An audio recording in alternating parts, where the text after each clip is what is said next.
이게 다 뭐야? 다 돌려받으려고. 뭘?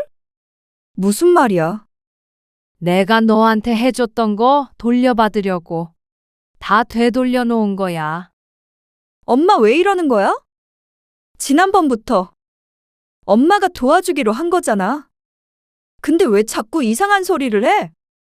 내가 언제 엄마 도움이 취급했어? 친정엄마가 딸한테 그 정도 못해줘? 그 정도로 식모 타령하면 세상 엄마 모두가 다 식모고 도우미게? 친정엄마는 딸이 그렇게 대해도 되는 사람이야? 막 대해도 돼? 그렇다고 집을 이렇게 쑥대밭을 만들어놔? 말이 돼? 박서방이 와서 볼까봐 무서워. 오늘 이야기 속 주인공은 66세 고영숙 씨입니다. 그리고 그녀의 딸과 사위에 관한 이야기이죠. 고 씨에게 딸은 세상에 둘도 없는 사랑이었습니다. 그래서 그렇게 키웠는지 몰랐습니다. 어리광만 부리고 부모를 업신여기는 그런 자식으로 말이죠. 자식은 평생을 가도 부모의 마음을 몰랐습니다. 어떻게 키웠는지, 어떤 마음으로 희생을 하는지, 자기 자식을 낳아도 그 자식이 커서 속을 썩이기 전에는 깨닫지 못하는 모양이었습니다. 딸이 도와달라길래 고민도 안 해보고 고개를 끄덕였습니다. 당연히 내 딸이 힘들면 친정엄마인 자신이 도와야 한다고 생각했습니다. 하지만 그런 도움이 무뎌진 것인 건 몰라도 딸과 사위의 태도가 달라졌습니다. 어려워하고 고마워하는 것이 아니라 정반대였습니다. 꼭 친정엄마가 아니라 돈을 쓰고 고용한 직원 대하듯이 했습니다. 아니, 차라리 도움이었다면 더 예의 있게 대했겠죠. 딸에게는 고 씨가 세상에서 제일 쉽고 막대해도 되는 사람인 듯 했습니다. 자신을 막 부리는 자식을 보며 고 씨는 생각을 달리했습니다. 그동안 딸에게 사랑을 퍼부은 것은 결코 후회하지 않았습니다. 하지만 그렇다고 앞으로도 그렇게 살겠다는 뜻은 아니었습니다. 고 씨는 딸이 하나 있었습니다. 자식이 딸 하나라 참 귀하게도 키웠죠. 부족함 없이 키운 딸은 커서 제 앞가림을 하게 되었고 결혼을 했습니다. 그리고 꼭 닮은 딸도 하나 낳았습니다. 그러니 바빴던 딸도 다시 부모를 찾았죠. 엄마, 민지가 어린이집에 너무 오래 있으니까 집에서도 좀 우울해하는 것 같아. 우울해하다니? 오늘 어린이집 담임 선생님이랑 상담했는데 아무래도 아침 일찍 맡겨서 너무 늦게 찾으러 가서 그러는 것 같대. 어린이집도 너무 가기 싫어하고. 그래서 요즘에 내가 미치겠어. 그럴 만도 했습니다. 4살짜리 아이가 아침 7시에 어린이집에 맡겨져서 오후 7시 반까지 부모와 떨어져 있으니 말이죠.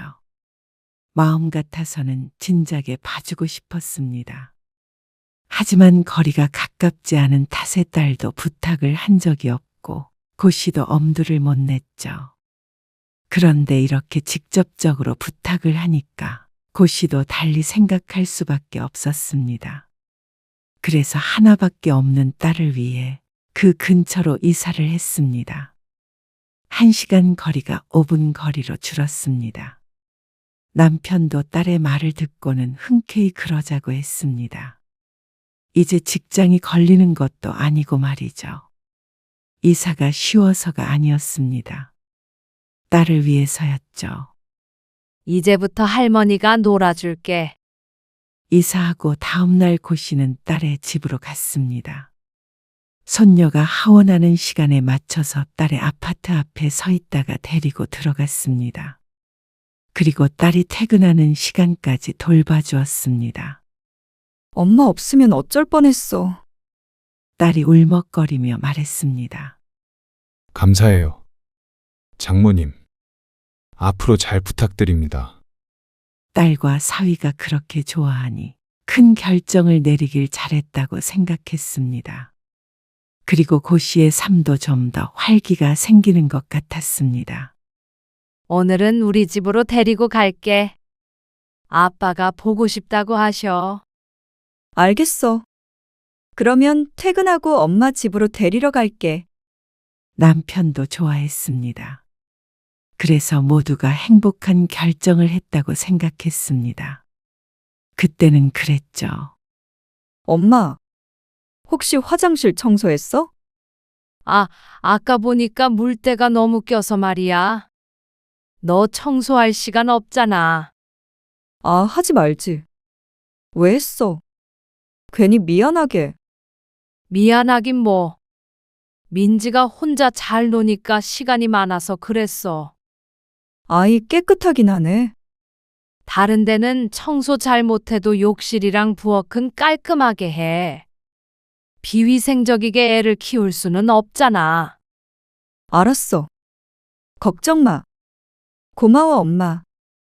늦게까지 일하는 딸을 이렇게라도 도울 수 있어서 다행이라고 생각했습니다. 그래서 고 씨는 아이를 보면서 시간이 나면 틈틈이 여러 일을 해줬습니다. 고 씨가 아니라면 딸이나 사위가 했을 일이었습니다.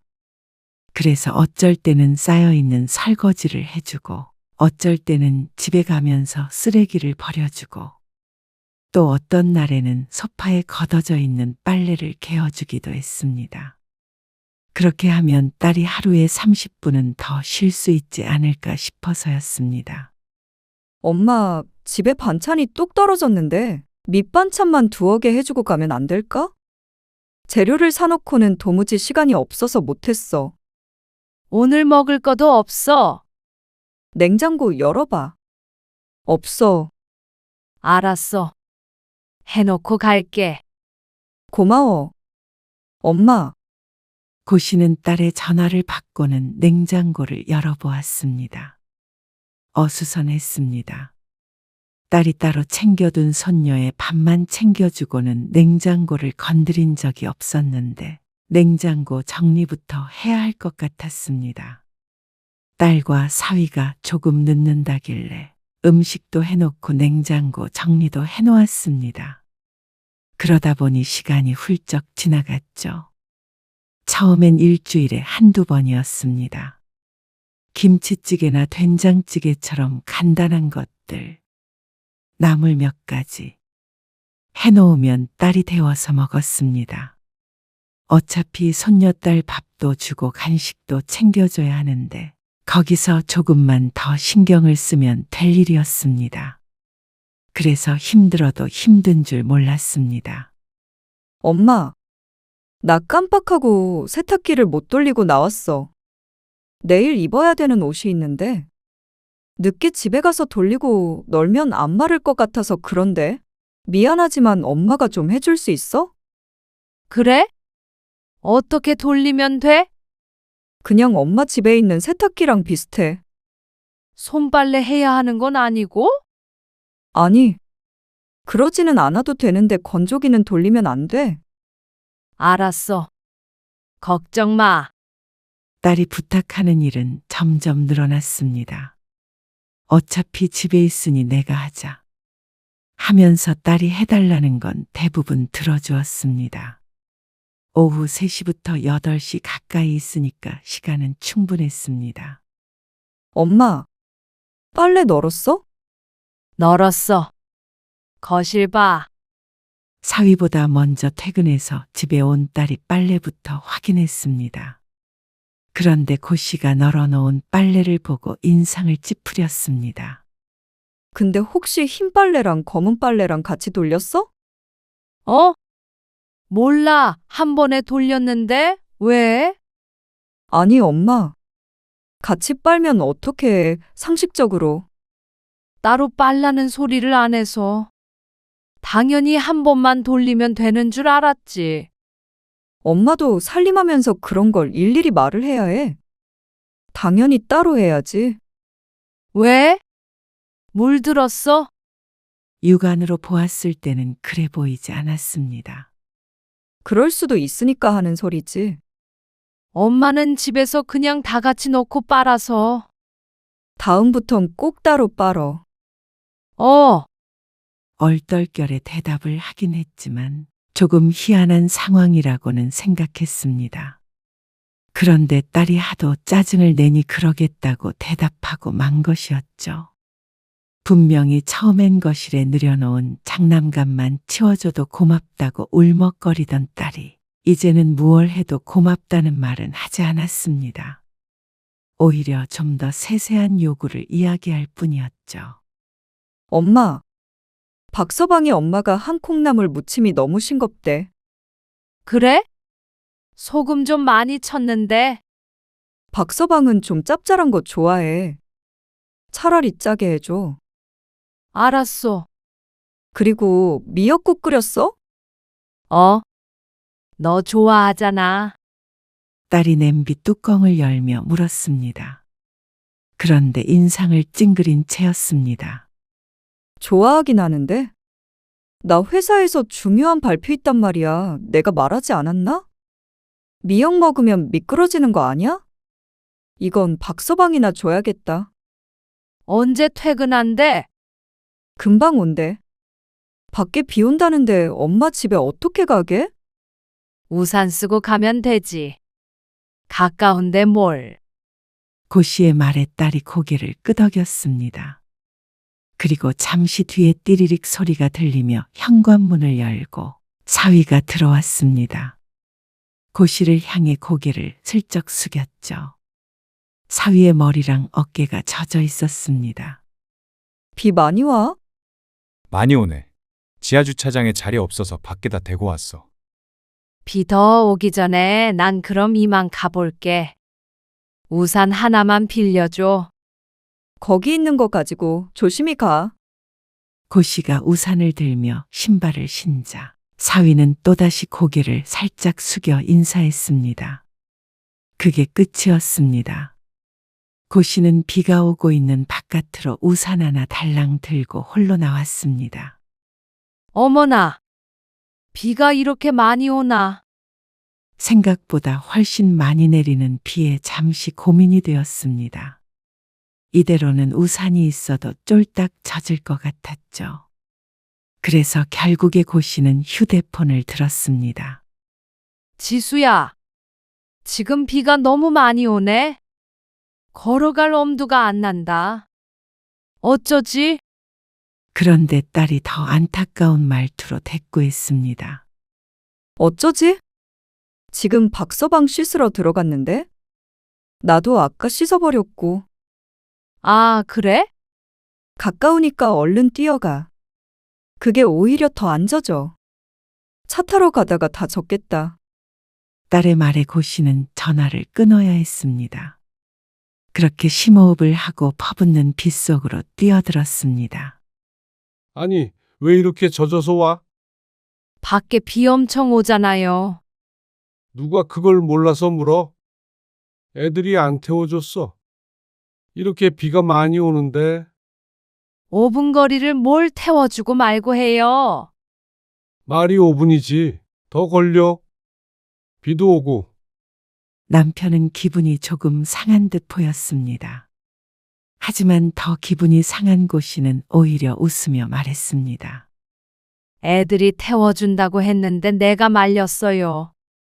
뭐하러 퇴근한 애들 힘들게 태워달라고 해. 씻고 밥 먹어야지. 아이고, 감기 걸리겠다. 얼른 씻어.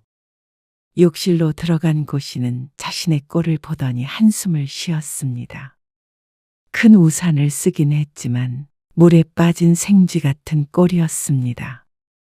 어찌나 바람이 불던지 비가 우산을 요리조리 피해서 고씨에게 들이닥쳤습니다. 딸이 퇴근할 때는 어땠는지 모르겠지만 사위는 상황을 뻔히 알 텐데 태워주겠다는 말을 먼저 하지 않아 사실 조금 서운했습니다. 그렇게 말했어도 사양했을 텐데 예의상 묻지도 않으니 말이죠. 하지만 이내 어깨를 으쓱했습니다.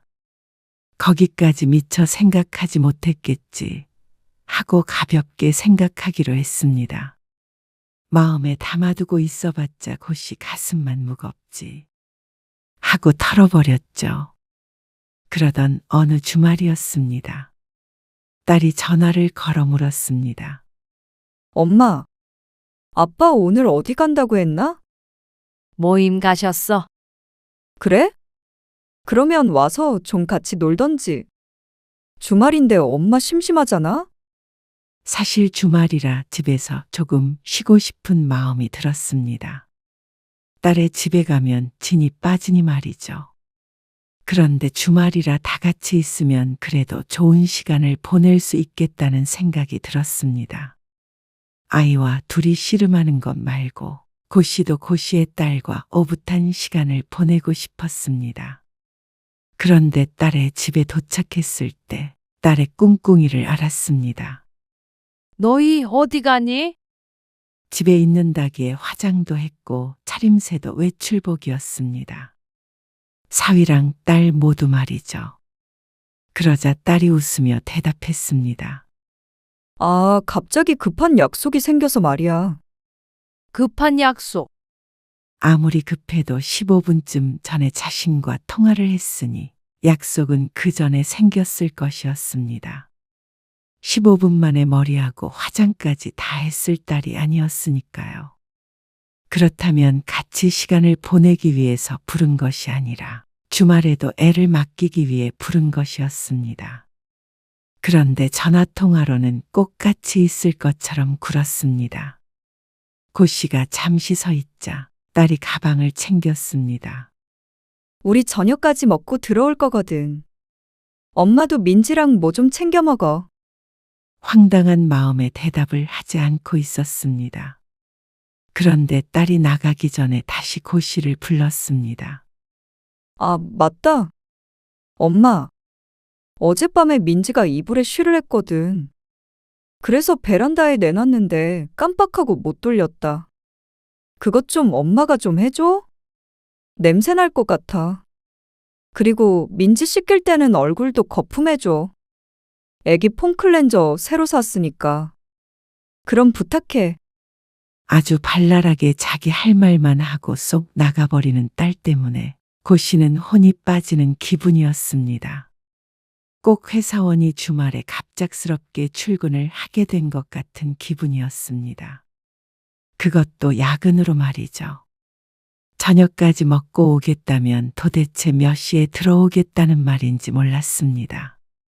백 씨의 남편은 5시쯤 돌아온다고 했는데 그러면 애 보느라 남편 밥도 대충 때우게 할 판이었습니다. 그렇다고 애를 데리고 갈 수도 없었습니다. 딸이 나간 지 30분 만에 도착한 메시지 때문이었습니다. 거실 청소기 돌리고 빨래. 김치 냉장고에 거의 다 먹은 통 있는데 그 안에 있는 거 버려주고 설거지. 내일 먹을 밑반찬 2개. 북엇국 끓여놓고 가기. 이렇게 문자가 왔습니다. 꼭 직원에게 업무를 지시하는 상사 같았습니다. 부탁하는 것 같지도 않고 점점 말투가 짧아졌습니다. 고씨는 어이없는 헛웃음을 내뱉으며 문자를 물끄러미 내려다보았습니다. 다시 보아도 딸이 엄마에게 보낸 메시지 같지가 않았습니다. 그리고 지시사항은 어찌나 많은지 종일 움직여야 할 수 있을 것 같았죠. 잠시 한숨을 쉬고 자리에서 일어나는데 또다시 휴대폰이 띠링하고 울렸습니다. 딸이 뭐라고 덧붙였는지 눌러보자 고씨의 입에서 허 하는 소리가 절로 나왔습니다. 화장실 청소할 때 됐음. 그게 끝이었습니다.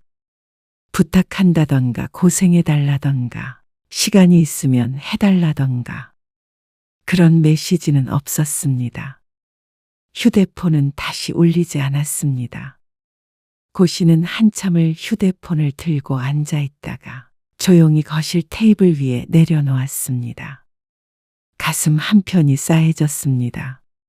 이제 내가 딸을 도와주고 있은 것인지 아니면 딸이 나를 써주고 있는지 헷갈릴 지경이었습니다.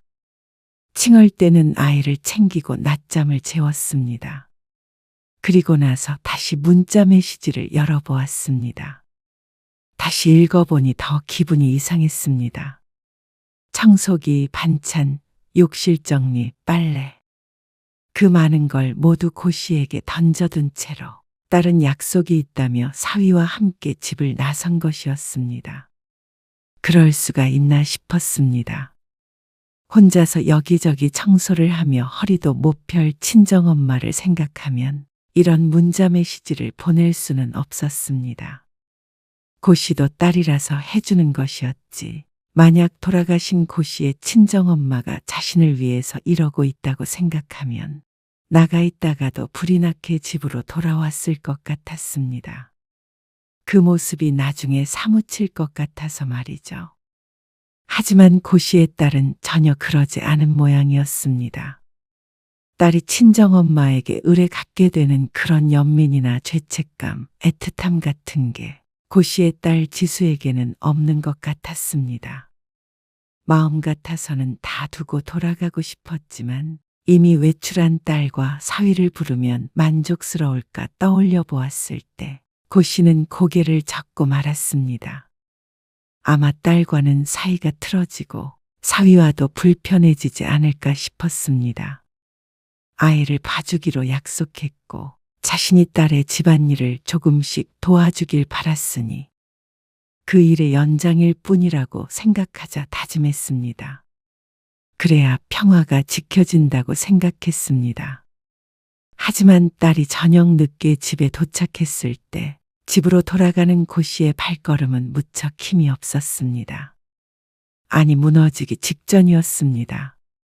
하루가 고되어 그런 것도 있었지만 마음 따라 몸도 축 처지는 것 같았죠. 그래도 하루하루가 갔고 딸과 사위는 출근을 했고 고씨는 손녀를 봐줘야 했습니다. 그게 고씨가 약속한 역할이었습니다. 그게 고씨가 딸을 사랑하는 방법이었습니다. 하지만 고씨의 딸이나 사위는 그게 아닌 것 같았습니다. 그런 고씨의 사랑을 너무나도 하찮고 또 당연한 것으로 취급했죠. 왔니? 지수는 늦나 보지? 곧 올 거예요. 사위가 먼저 퇴근을 했습니다. 고씨에게 고개를 살짝 숙여 인사를 한 뒤에 안방으로 들어갔습니다. 그러고는 씻고 있는지 한참을 나오지 않았습니다. 사위가 나와야 고씨가 집에 갈 텐데 참 느긋했죠. 장모님, 20분쯤 지났을 때 사위가 수건으로 머리를 털며 나왔습니다. 안방 화장실에 휴지통 비워야 돼요. 휴지통이요. 꽉 찼네요. 차기 전에 비워야지. 냄새나요. 그러면서 부엌으로 가서 물을 한 컵 따라 마셨습니다. 그동안 고씨는 멍한 표정으로 서 있었습니다. 그래서 휴지통이 꽉 찼는데 어떻게 하라는 것인지 뒷말은 하지 않았습니다. 하지만 고씨도 사위도 그 생략된 말이 무엇인지 서로 알고 있었습니다. 사위는 고씨를 지나쳐 식탁 앞에 앉았습니다. 그러고는 휴대폰을 보며 무심히 말했습니다. 밥 좀 얹어 먹을게요. 점심에 잘 못 먹어서요. 밥이요. 지금 먹겠다고요. 그러면서 고씨는 한 번도 쳐다보질 않았습니다. 아마 모르는 사람이 보았다면 사위를 드라마에 나오는 회장님, 고씨를 가사도우미로 알 것 같았습니다. 그만큼 자연스러웠습니다. 당연히 고씨가 그 모든 것을 해줘야 한다는 듯한 느낌이었습니다. 그리고 그건 딸이 만든 것이겠죠. 아니, 그 전에 고씨가 만든 것이었습니다.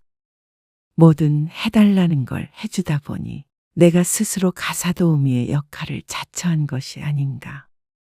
고씨는 순간 머리를 한 대 맞은 듯한 기분이 들었습니다. 고씨는 사위의 재촉에 냉장고 문을 열었습니다. 그런데 그 안에 들어있는 반찬통을 꺼내지 못하고 문만 붙잡고 한참을 서 있었습니다. 장모님, 사위의 의아한 목소리가 들렸는데도 대꾸를 하지 못했습니다. 그리고 그 순간 딸이 퇴근해서 집에 돌아왔습니다. 왜 그러고 서 있어? 냉장고에다가 고사지네? 딸의 목소리에 어쩐지 눈물이 왈칵 날 것만 같았습니다. 뜨거운 목구멍을 침을 삼켜식혔습니다. 밥 차려주고 가게? 내거도 그러더니 가방을 소파 위에 털썩 던져놓고 또 안방으로 쏙 들어가 버리는 딸. 사위나 딸이나 고씨를 대하는 행동이 똑같았습니다. 그리고 같이 먹자는 소리가 아니라 차려주고 가라는 소리였죠. 딸은 옷만 갈아 입었는지 금방 나왔습니다. 빨래는? 걷어놨어. 안 개어놨어? 시간이 없었어. 그러자 딸이 혀를 차는 소리가 들려왔습니다. 그게 고씨의 귓가에 천둥처럼 울렸습니다. 고씨는 가만히 딸을 지켜보았습니다. 청소기 돌렸어? 하루 종일 청소하고 밥하고 손주를 돌봐준 자신의 엄마에게 돌아와서 한다는 말이 빨래와 청소, 밥 이야기였습니다. 오늘 힘들지 않았냐? 늦어서 미안하다. 민지가 힘들게 하지 않았냐? 이런 것들이 아니었습니다. 이게 식모가 아니고 달리 뭐겠나 싶었습니다. 어쩐지 이번에 쓴웃음이 나왔습니다. 아니요, 엄마. 찌개 너무 짠 거 아니야? 가스레인지 위에 놓여있던 고씨가 낮에 미리 끓여놓은 김치찌개를 한번 맛보더니 딸이 눈살을 찌푸렸습니다. 언제는 음식을 짜게 하라더니 이제는 짜다고 난리였습니다. 간을 못 맞춰. 엄마는 평생 살림해놓고. 핀잔을 주듯 하는 말을 전 같았으면 농담으로 듣고 맛없으면 네가 해먹어라 하고 맞받아쳤을 텐데 어쩐지 고씨는 그런 말도 입 밖으로 나오지 않았습니다. 딸은 말로만 엄마 엄마 하고 있지 사실은 자신을 부모로 대하지 않았습니다. 그걸 지금에 와서야 깨달은 게 신기할 따름이었습니다. 아니, 이제와 알게 된 것은 아닐 것이었습니다. 그동안 사랑이란 가림막으로 덮어 감추고 있었던 것뿐이었죠. 지수야. 고씨가 목소리를 낮게 깔았습니다.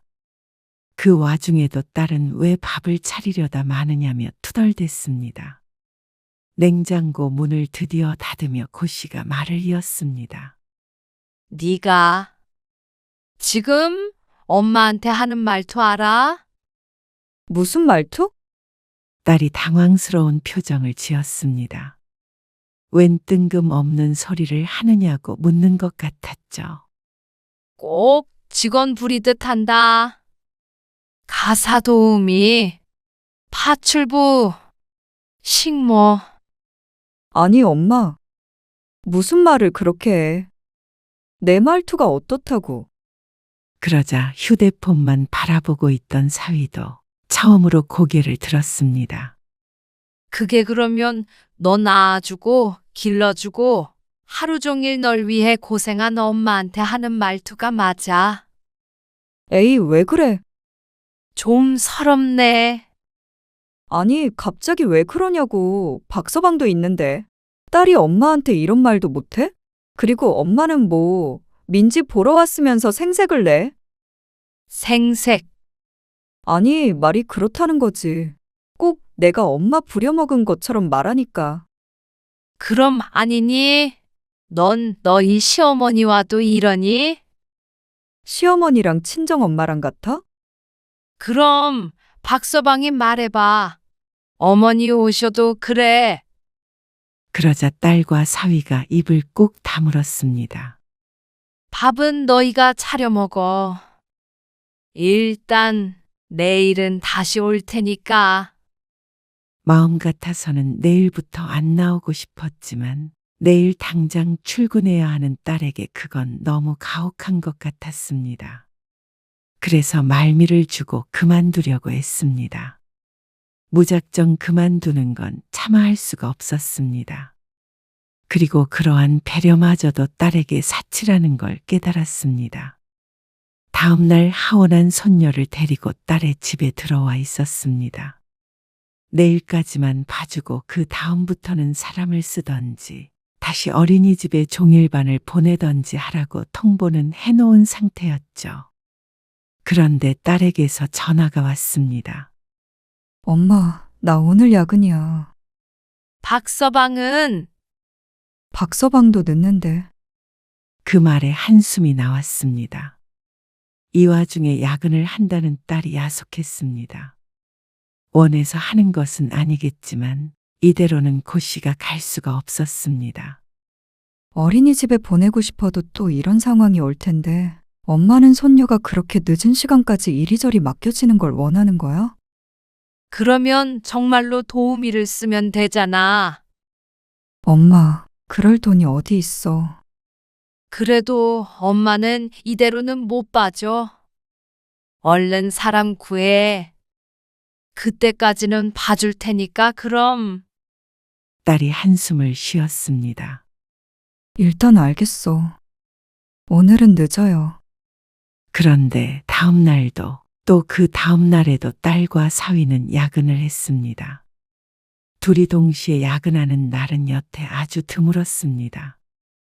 그런데 어떻게 된 게 고 씨가 그만두겠다고 하니까 둘은 말이라도 맞춘 듯이 8시가 넘어서 집에 들어왔습니다.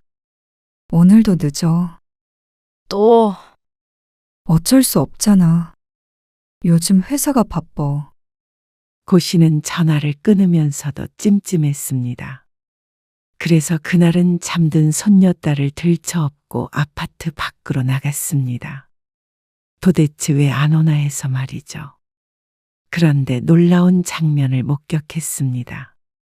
아파트 바로 앞 벤치에 딸과 사위가 나란히 앉아 있었습니다. 한 10분만 더 있다가 들어가자. 언제까지 이렇게 해? 빨리 들어가서 쉬고 싶어. 에이, 덕분에 요즘에 퇴근하고 데이트해서 좋지 뭐. 그리고 우리 엄마 마음 약해서 몇 번 이러면 내 손녀딸 어떡하나 싶어서 포기할 거야. 그럴까? 당연하지. 내가 우리 엄마를 모를까? 나 고생하는 건 못 봐. 엄마 없으면 나나 당신이 회사 끝나고 그 집안일을 다 어떻게 해? 우리 민지는 누가 봐주고. 엄마 잘 구슬려서 다시 도와달라고 할게. 걱정 마. 그 말을 듣고 충격을 받은 고 씨는 서둘러 다시 집으로 돌아왔습니다. 손녀딸을 눕히고 10분쯤이 지나자 정말로 딸과 사위가 들어왔습니다. 요 앞에서 박서방 우연히 만났어. 오늘도 회사에 일이 너무 많아서. 딸이나 사위는 제대로 된 사과도 하지 않고 고 씨를 주저앉힐 생각인 듯 했습니다. 본인이 뭘 잘못했는지 몰랐습니다. 이만 가마. 내일 또 봐, 엄마. 딸의 배웅을 받으며 집으로 돌아온 고 씨는 잠자리에 누워 눈을 질끈 감았습니다. 고 씨의 사랑을 이용해 먹으려는 딸의 말이 귓가에서 떠나질 않았습니다. 고 씨는 다음 날 또다시 딸의 집으로 갔습니다. 고 씨가 벨이 없어서가 아니라 하도 분해서 그냥은 못 갈 것 같아서였습니다. 고 씨는 손녀를 일찍 재웠습니다. 그러고 나서는 밤새 생각했던 바를 행했습니다. 냉장고 문을 열어 반찬통을 죄다 꺼내어 싱크대 안에 쏟았습니다. 고 씨가 딸 먹으라고 해놓은 반찬들이었습니다. 그리고 청소기에 들어있던 먼지통을 꺼내 먼지를 거실에 흩트려 놓았죠. 고 씨가 딸 힘들지 말라고 대신 돌린 청소기 안에 있던 것들이었습니다. 그리고 빨았던 빨래는 도로 빨래통으로 처박아 넣었습니다. 고 씨가 어제 널어놓았던 빨래였습니다. 그리고 곱게 걸어놓은 옷장의 옷들도 침대 위로 던졌습니다. 고 씨가 딸을 위해 정리해 놓은 옷이었습니다. 욕실에 있던 쓰레기통은 바닥에 뒤집어 탈탈 털었습니다. 고 씨가 딸 손이 더러워질까봐 비워놓았던 쓰레기통이었습니다. 그런데도 속이 후련하지가 않았습니다. 온 집안이 고 씨의 마음속만큼이나 어지러워져 있었는데 여전히 서글펐습니다. 난장판이 된 집을 잠자코 보고 있었습니다. 1시간이 지났는지 2시간이 지났는지 알 수가 없었습니다. 그리고 현관문 여는 소리가 들렸을 때 딸이 들어오고 있었죠. 이게 다 뭐야? 다 돌려받으려고. 뭘? 무슨 말이야? 내가 너한테 해줬던 거 돌려받으려고 다 되돌려 놓은 거야. 엄마 왜 이러는 거야? 지난번부터 엄마가 도와주기로 한 거잖아. 근데 왜 자꾸 이상한 소리를 해? 내가 언제 엄마를 도우미 취급했어? 친정엄마가 딸한테 그 정도 못 해줘? 그 정도로 식모 타령하면 세상 사람 모두가 다 식모고 도우미게? 말을 참 예쁘게 하는구나 싶었습니다. 그러니 후회가 되지 않았습니다. 고 씨는 집에서 들고 온 가방에서 종이를 한 장 꺼냈습니다. 친정엄마가 죄인이니 딸한테 빚졌어. 너희가 날 도우미 취급하니까 나도 정당한 대가를 받아보려고. 이게 뭐야? 한번 읽어봐.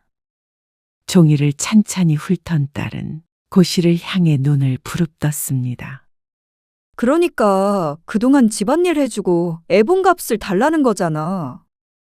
무일푼으로 해줄 일은 아니지. 그리고 요즘 세상에 그러면 잡혀가. 엄마! 내가 친정엄마였다면 당연히 내 딸을 위해 해줬겠지만 나는 엄마가 아니라 도움이잖아. 그러니까 네가 날 대하는 것처럼 하도 행동할 거야. 이 돈을 다 달라는 말이야? 그러면 진짜로 도우미를 썼지. 엄마한테 도와달라고 안 했어. 그러니까 진작에 도우미를 쓰지 그랬니? 집을 이렇게 만들어 놓고 돈까지 달라는 사람이 어디 있어? 내가 알아서 사람 구할 테니까 엄마는 애 봐주기 싫으면 봐주지 마. 고 씨는 짐을 챙겨 나왔습니다. 엉망이 된 집을 정리하려면 고생 좀 하겠다 싶었습니다. 딸은 연락을 하지 않았습니다. 돈을 주겠다는 말도 하지 않았죠. 순순히 받을 수 있을 거란 생각은 하지 않았습니다. 그런데 보름도 안 돼서 딸에게서 다시 연락이 왔습니다. 나 회사 반년 정도 쉬기로 했어. 이제 속이 시원해? 다른 사람을 못 구했는지, 어린이집에는 차마 늦게까지 못 보냈는지, 아니면 이제 좀 자신이 키워볼 생각을 한 건지, 회사를 쉰다고 했습니다. 고 씨는 대꾸하지 않았습니다. 직접 키워보고 고생을 좀 해봐야 딸도 비로소 느끼는 것이 있을 거라고 생각했습니다. 고 씨는 돈을 어서 내놓으라고 닥달하지 않았습니다. 그런데 5개월 뒤에 고 씨가 요구했던 돈이 통장으로 들어왔습니다. 입금자는 딸이었습니다. 그리고 그날 저녁 딸에게서 전화가 왔습니다. 엄마, 돈 넣었어. 확인했어. 그럼 이제 다시 예전처럼 지낼 수 있어. 왜? 또 애 봐줄 사람 필요해? 아니, 애는 내가 보잖아. 그냥 집에서 애랑 온종일 씨름하다 보니까 엄마가 보고 싶어서. 지수야. 고 씨가 딸을 부르자 딸은 대답하는 대신에 다른 말을 했습니다. 엄마, 미안해. 엄마라고 함부로 해서 미안해. 나만 그리고 내 딸만 생각해서 미안해. 고 씨가 서운해할 때는 한 번도 듣지 못했던 미안하다는 소리를 연속으로 3번이나 들었습니다. 엄마는 더 이상 너희 식모 노릇 안 할 거야. 알아. 안 시켜. 미안해. 근데 만약에 정말 도움이 필요하면 부탁을 해. 명령이 아니라. 그리고 고맙다고 해. 당연하다고 생각하지 말고. 알겠어. 딸의 울음 섞인 대답이 들렸습니다. 그리고 엄마 천년만년 네 옆에 있는 거 아니야. 나중에 땅 치고 후회하지 말고 있을 때 잘해. 엄마 알겠어. 민지는 일주일에 한 번씩 우리 집에 놀러 오게 해. 할머니가 보고 싶다고. 고마워, 엄마. 고 씨는 전화를 끊고 후련한 한숨을 내뱉었습니다. 딸의 집을 어지럽힐 때도 통쾌하지 않았는데 지금은 차라리 속이 뚫린 것 같았습니다. 어쩌면 딸도 아주 조금쯤은 고 씨의 마음을 이해하지 않았나 싶으니 말이죠.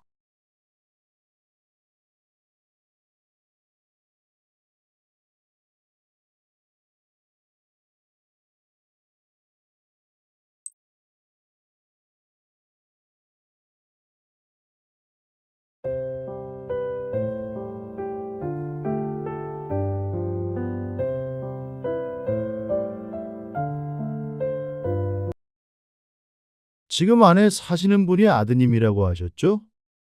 네. 연락처 드렸잖아요. 그런데 아드님이 너무 비협조적이에요. 그게 무슨 말씀이세요? 집 보러 간다고 하면 바쁘다고 그러시고, 겨우겨우 약속 잡으면 10분 전에 급하게 나간다고 나가시고요. 아, 아들이 맞벌이를 해서 바쁘긴 해요. 그리고 지난주에 갔더니 집이 왜요?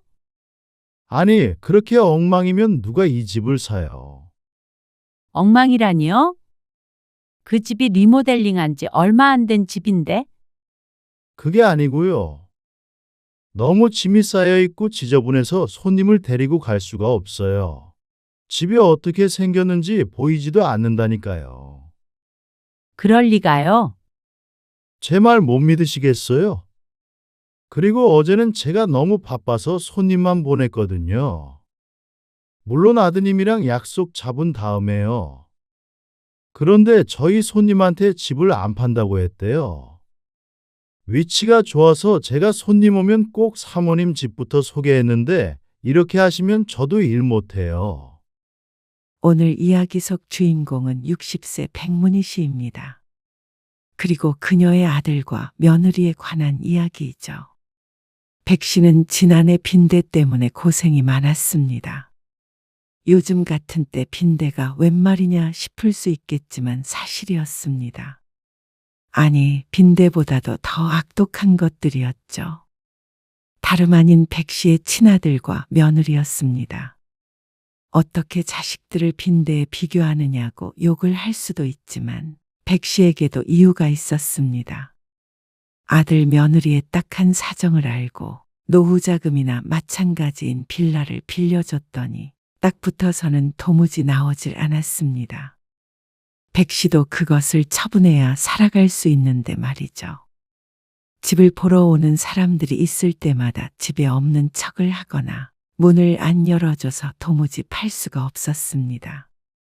참으로 치사스러운 자식들이었습니다.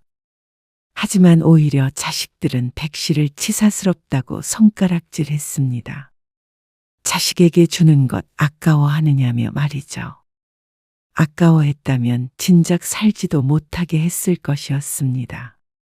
노후에 집을 팔고 이루려 했던 계획을 2년이나 미뤘는데 말이죠. 백 씨도 부모 생각은 하지 않는 아들 며느리를 더 이상 배려하지 않기로 했습니다. 그럴 이유가 없어졌습니다. 백 씨는 아들이 하나 있었습니다. 눈에 넣어도 안 아플 자식이었죠. 자식 하나 낳아 키우며 백 씨 부부는 열심히도 살았습니다. 그래서 50이 넘었을 때는 노후 자금이라고 할 수 있을 만한 집이 한 채 더 생겼습니다. 그렇다고 대단한 것이라고는 할 수 없었고 작은 빌라에서 오래 살다가 새 아파트로 이사를 가게 된 것이었습니다. 살던 빌라는 두고 말이죠. 사실상 그게 평생 모은 재산이라고 할 수 있었습니다. 이번에 그 부부 더 산다고 안 하지? 집 알아보고 있대요. 집 사서 나간다고. 아이고, 잘 됐네. 한 일 2년 더 살 줄 알았더니. 나도 그런 줄 알았는데. 잘 됐지 뭐예요? 그러게. 시기가 딱 맞는구만. 백 씨 부부는 살던 빌라를 새놓았습니다. 남편이 은퇴할 때까지는 세를 주다가 은퇴한 후에는 남편과 함께 그 돈으로 노후 자금을 하고 식당도 하나 차려서 운영하기로 했죠. 지금 살고 있는 신혼부부의 계약 만기가 6개월 남았는데 시기가 좋았습니다. 몇 달 전에 남편이 은퇴를 했는데 천천히 쉬면서 집을 처분하면 될 것 같았습니다. 그런데 그 소식을 어떻게 하다가 들었는지 갑자기 아들이 찾아왔습니다. 아버지, 그 세입자가 나간다고요. 그걸 어떻게 알았냐? 아, 저번에 왔다가 엄마랑 말씀하시는 거 우연히 들었어요. 그런데 그게 왜? 부탁드리고 싶은 게 있어서요. 백 씨와 남편은 어리둥절한 표정으로 서로를 바라보았습니다. 그런데 아들의 입에서 나온 말들이 너무 놀라웠습니다. 저희가 지금 상황이 복잡해요. 그래서 당장 집에서 나가야 할 판인데 그 돈으로 마땅히 갈 데가 없어요. 3년 전부터 사업을 한다더니 잘 되지 않아서 집 보증금을 빼서 썼다고 했습니다. 전세에서 월세로 바꾸며 말이죠. 그래서 전세금을 홀랑 날려먹은 거야? 그 안에는 백 씨 부부가 아들 결혼할 때 보탠 돈도 포함이 되어 있었습니다. 아주 큰 돈은 아니었어도 사업으로 홀랑 날려버릴 만큼 보잘것없지도 않았습니다. 그래서 안 그래도 다른 월세집을 구하려고 생각 중이었거든요. 작은 데라도. 네, 어머님. 반지하요. 아이고, 애까지 데리고 반지하에서 어떻게 살아, 어? 백 씨는 이 말을 짚었습니다. 어린 자식을 어떻게 반지하에서 키운다는 것인지 말이죠. 그래서 무슨 부탁을 한다는 거야? 그 집에서요, 저희가 잠시 좀 살 수 있을까요? 뭐, 올해는 아니고요. 저희 좀 자리 잡을 때까지만요. 저 다시 취직하려고 그러거든요. 아, 그런데 엄마 아빠도 그 집 팔아서 식당 차리려는 거 알잖아. 알죠? 당연히 저도 알죠. 오래전부터 계획했던 걸 알면서도 그런 부탁을 하는 아들의 속이야 오죽할까 싶었습니다. 아들이 돌아가고 나서 백 씨 부부는 머리를 맞대고 고민했습니다. 그런데 고민을 하기도 전에 이미 정해져 있던 일이 아닐까 싶었습니다. 어린 자식을 데리고 반지하 월세를 구하겠다는 자식을 어떻게 두고 볼까요? 그런 자식을 놔두고 집을 팔아 식당을 차리겠다는 부모는 세상 천지에 없을 것이었습니다. 그러면 좀 미루지 뭐. 그거 안 차린다고 당장 어떻게 되는 것도 아니고. 그래서 결국 백 씨 부부는 그 빌라를 아들 내외에게 내주기로 했습니다. 그런데 너 취직하고 자리 잡으면 나와야 해. 알지? 알죠? 사실 백 씨는 1년 정도 생각하고 있었습니다. 아무리 오래 살아도 2년 이상은 안 살아요. 저희도 그 전에 돈 모아서 나갈게요. 그런데 보증금을 좀 더 모으려면 아들의 말처럼 적어도 2년은 있어야 할 것 같았습니다. 딱 2년이에요. 그래서 몇 달 뒤 세입자가 나갔을 때 아들네가 들어와 살게 되었습니다. 어머님, 정말 감사해요. 감사합니다. 잘 살게요. 당장 월세는 못 드려도 자리 잡아서 나중에 한 번에 다 갚을게요. 그래. 잘 살아. 그러던 어느 날이었습니다. 어머님, 거실 화장실의 욕조가 깨졌더라고요. 어머, 그래? 전에 살던 사람은 그런 말 안 하던데. 그 사람들이 그랬나? 세면대도 시원치 않고요. 수리해야 할 것 같아? 응, 어머님. 제 생각엔 차라리 리모델링을 하는 게 좋지 않을까요? 리모델링? 네. 거실도 보니까 벽지 같은 것도 싹 바꿔야겠더라고요. 세입자 나갈 때 확인했는데 다 깨끗하던데. 고장난 곳도 없고. 그러면 욕실에 고장난 것만 고치고 나머지는 그냥 두자. 어차피 너희가 계속 살 것도 아니고 팔 거잖냐? 에이, 그래도 리모델링 하면 팔 때도 더 받을 수 있잖아요. 그러니까 리모델링을 좀 하는 게 어떨까요? 백 씨가 생각지도 못한 제안이었습니다.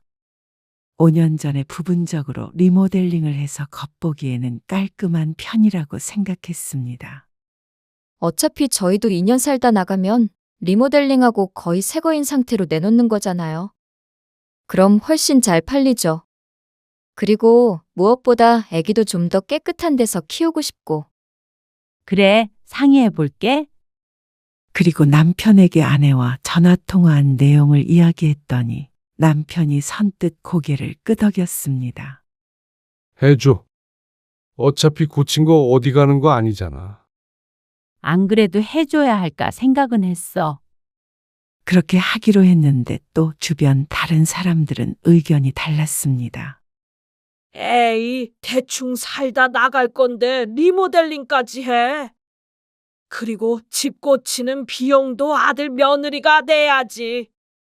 하지만 어려워서 부모 집에 들어가 살고 있는 자식에게 너희 돈으로 고쳐서 살아라 할 수는 없었습니다.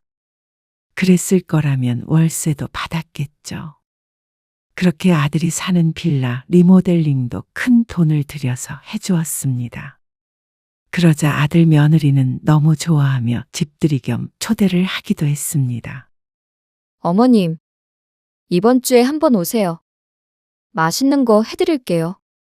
며느리는 백 씨에게 고마움을 표현하기 위해 자주 전화를 했습니다.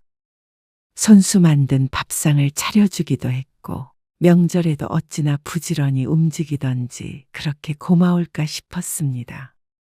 그런데 그건 처음 몇 달 뿐이었습니다.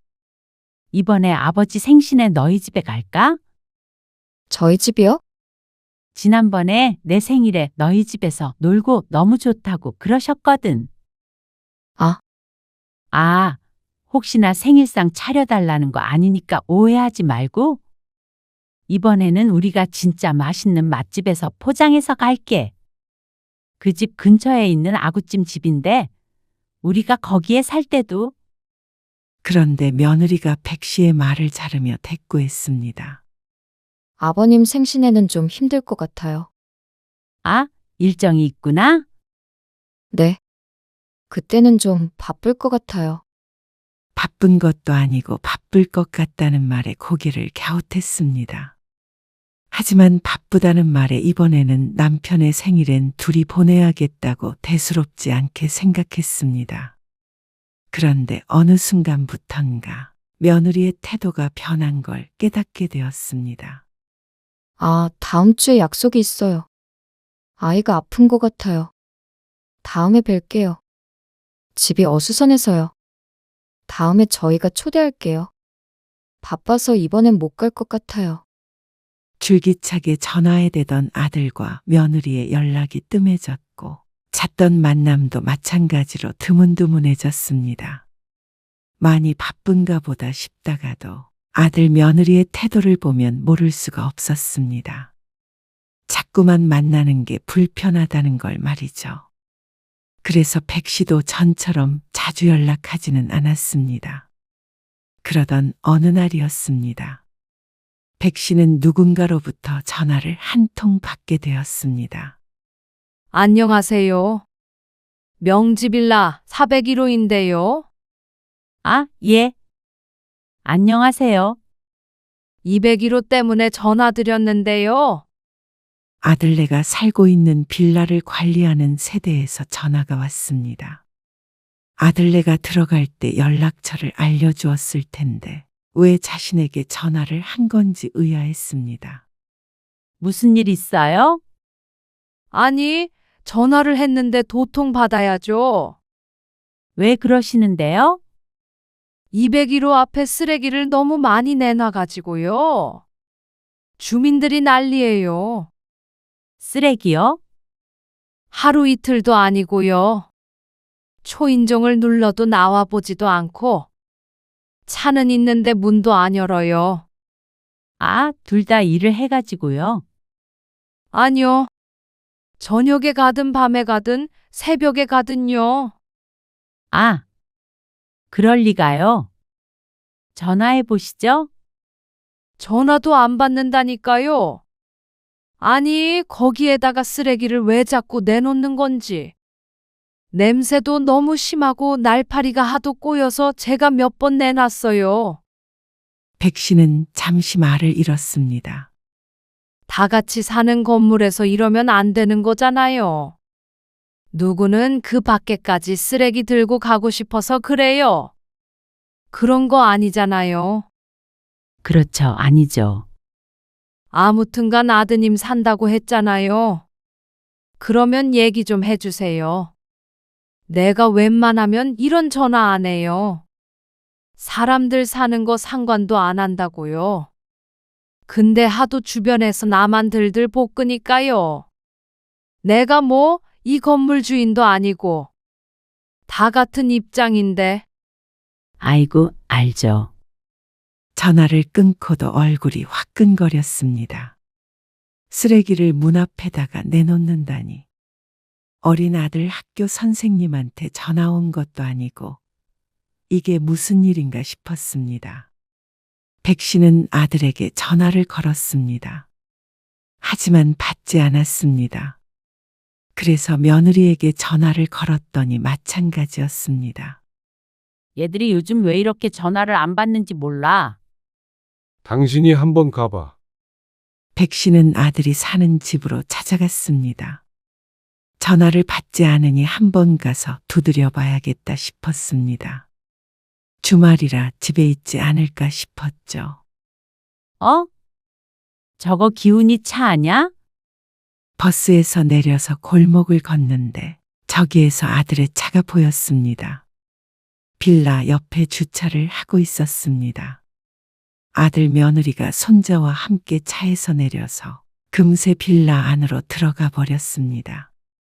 백 씨가 젠 걸음으로 뒤쫓아갔습니다. 그리고 201호 앞에 섰습니다. 초인종을 누르기도 전에 현관 앞을 보고 놀랐습니다. 그 앞에 유모차와 일반 쓰레기, 음식물 쓰레기통까지 나와 있었습니다. 자기 집 베란다처럼 복도를 쓰고 있는 모습에 인상이 찌푸려졌습니다.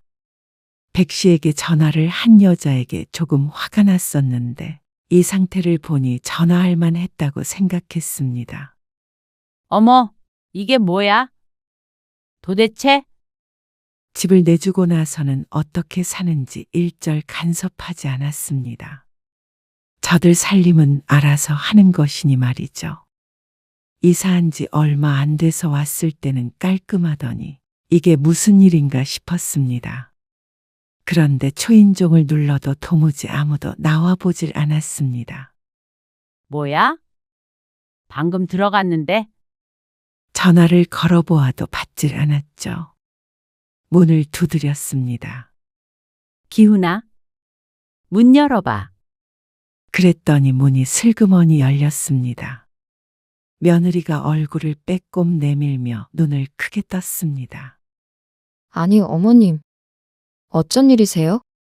너희는 전화를 왜 그렇게 안 받니? 아, 전화하셨어요? 소리를 못 들었어요. 어쩐 일이세요? 어쩐 일이긴? 401호에서 전화 왔어. 아, 그 아주머니요. 그래? 쓰레기 때문에 주변에서 말이 많다고. 아니, 그분은 왜 어머님한테? 너희가 전화를 안 받는다잖아?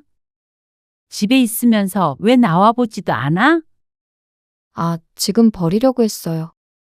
며느리가 슬그머니 나와서 쓰레기 봉투를 집었습니다. 백 씨도 그 옆에 있는 걸 함께 들어주었습니다. 밖으로 나가며 백 씨가 며느리에게 말했죠. 나갈 때 들고 나가면 되잖아.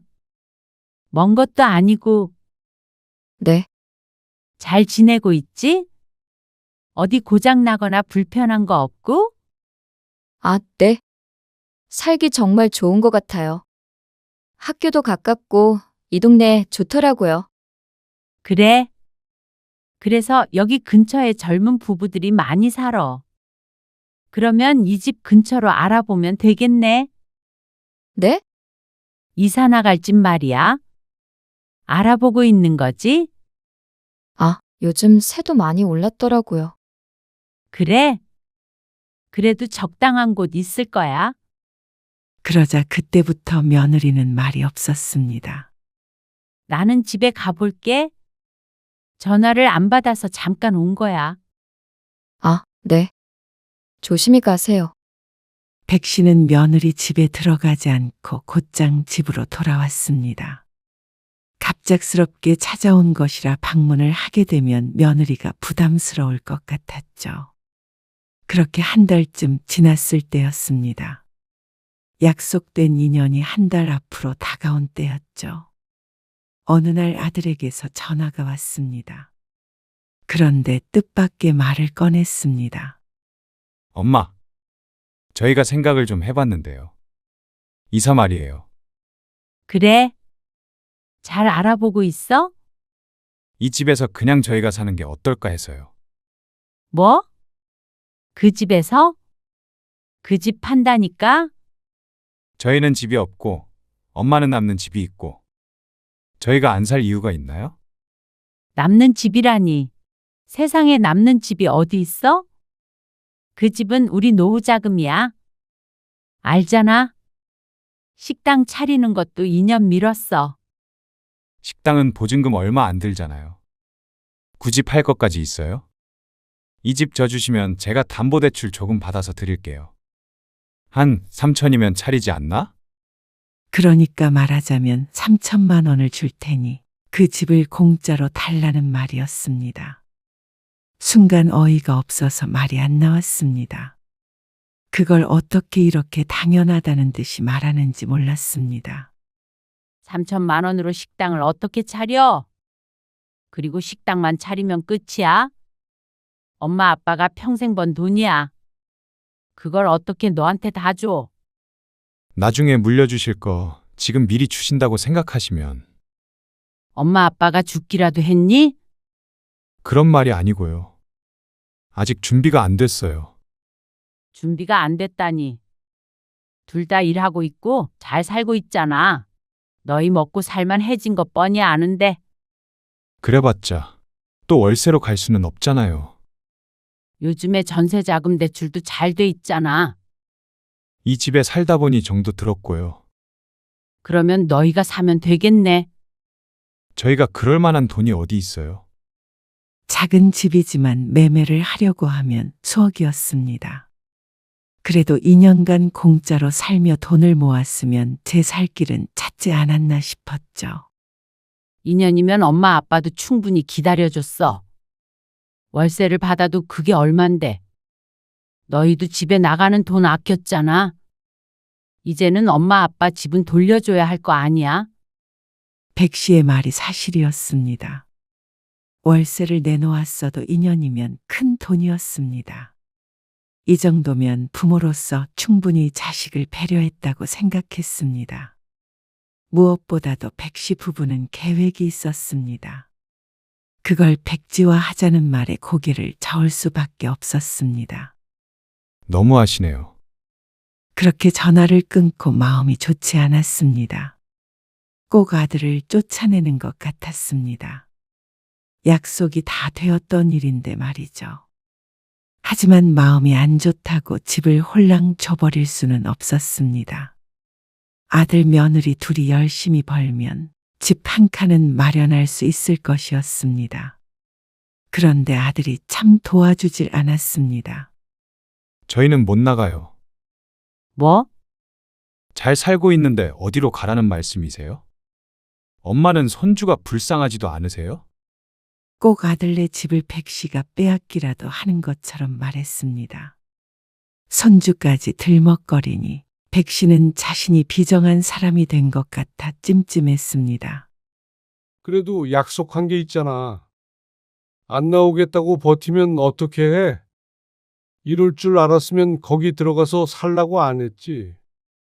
옆에서 듣고 있던 남편이 휴대폰을 뺏어들며 말했습니다.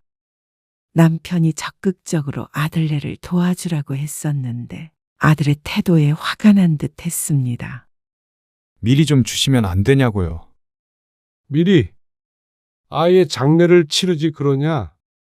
엄마 아빠는 뭐 먹고 살라는 거야? 당장 죽으라는 소리야? 아니, 대출 받아 드린다니까요. 아, 그러니까 왜 내 집 대출을 네가 받아서 주느냔 말이야. 아버지, 자식이잖아요. 부모 돈이 자식 거야? 그러면 너희 돈은 우리 거냐? 약속은 약속이야. 부동산에 내놓을 테니까. 아들은 결국 마지못해서 알았다고 했습니다. 한참을 하소연하고 투덜대더니 백기를 든 것이었죠. 집주인이 나가라고 하는데 장사 있겠나 싶었습니다. 대신 팔리면 그때 나갈게요. 그 전에 쫓아내지는 않으실 거죠? 그래. 그게 뭐 어렵냐? 팔릴 때까지는 살아. 그런데 아들도 내심 생각이 있었던 모양이었습니다. 지금 안에 사시는 분이 아드님이라고 하셨죠? 어느 날 부동산에서 전화가 왔습니다. 네. 연락처 드렸잖아요.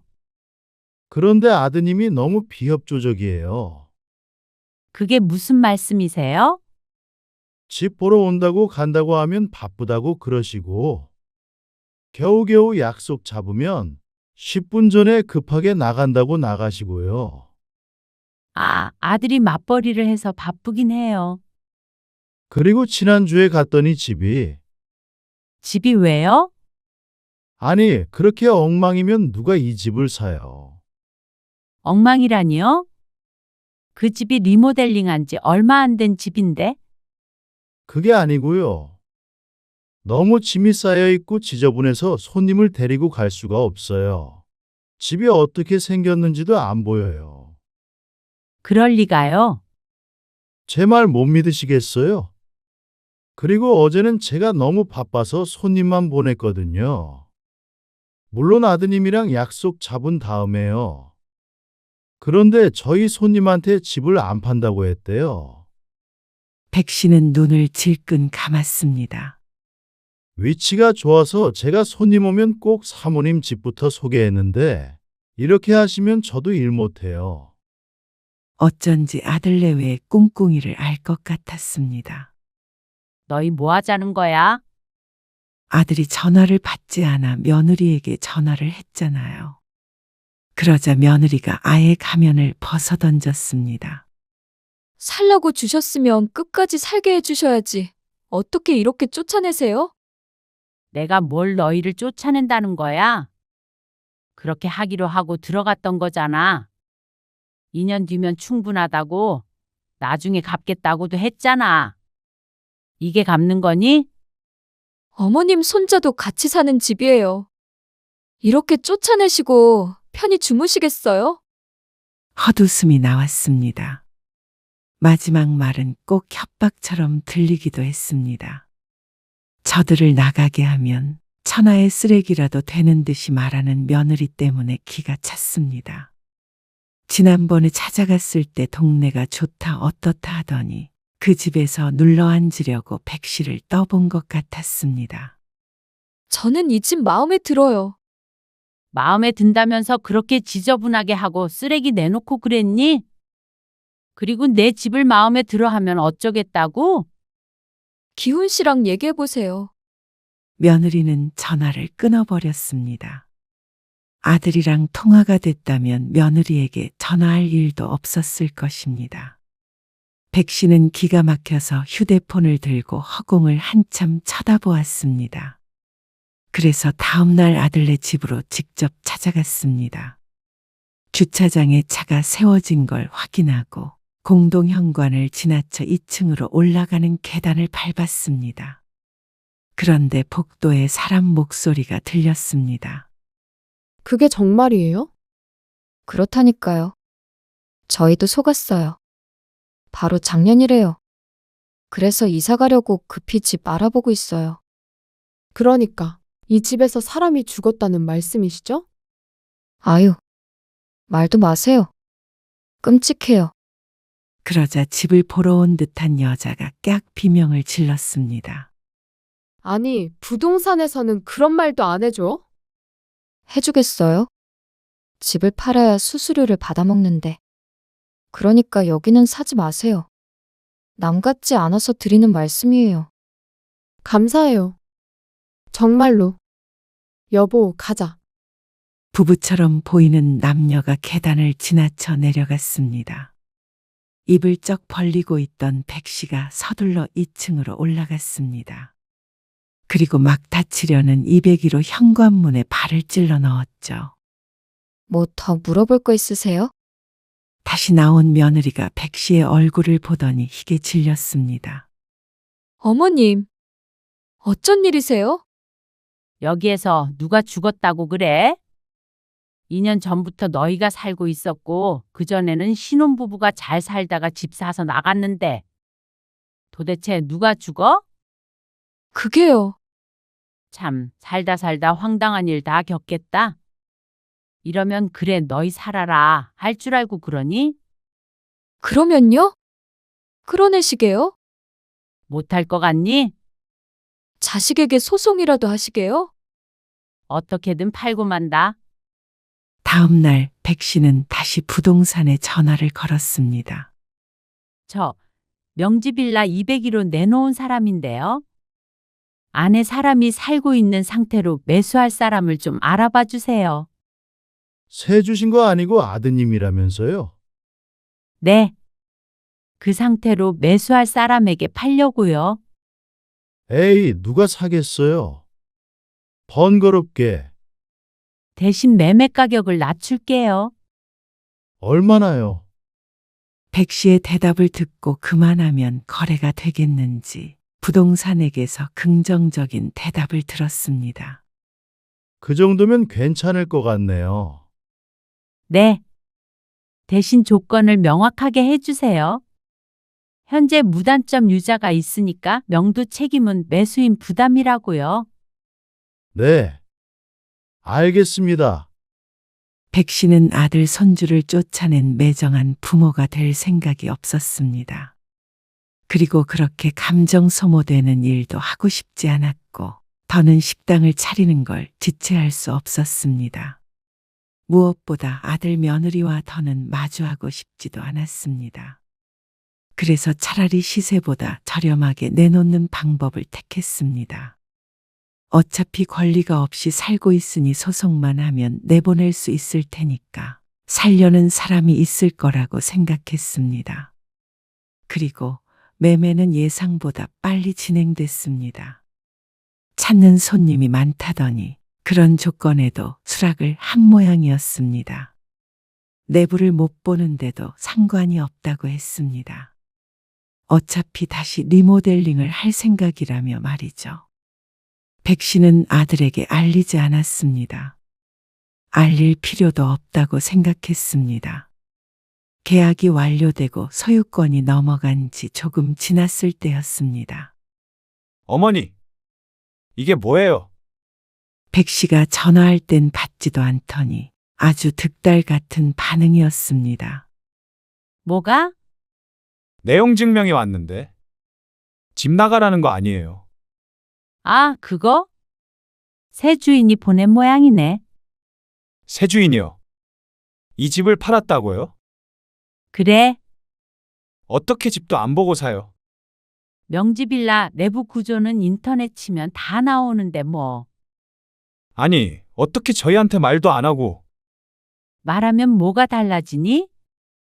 어차피 너희는 약속된 시간이 지났고, 나는 팔기로 했고, 내 집 파는데 너희 허락 받아야 하니? 가족 아니에요? 너는 가족 뒤통수를 그렇게 치니? 뒤통수는 엄마가 치신 거죠. 저희는 못 나가요. 그래? 나는 몰라. 집 주인한테 말해야지. 나한테 말해서 뭐하니? 살려면 계속 살아봐라. 엄마, 하지만 아들 며느리가 버틸 수 있을 리가 없었습니다. 법 앞에서는 아무 소용이 없었죠. 그렇게 몇 달 뒤에 아들 며느리는 그 집을 떠나야 했습니다. 아들에게서 원망의 전화가 왔지만 그런다고 한들 백 씨가 할 수 있는 일이 없었습니다. 이제는 백 씨의 집이 아니니까 말이죠. 좀 더 비싸게 팔 수도 있었지만 백 씨는 집을 판 그 순간부터 후련했습니다. 이런저런 골머리 안 썼고 처분할 수 있어서 차라리 나았습니다.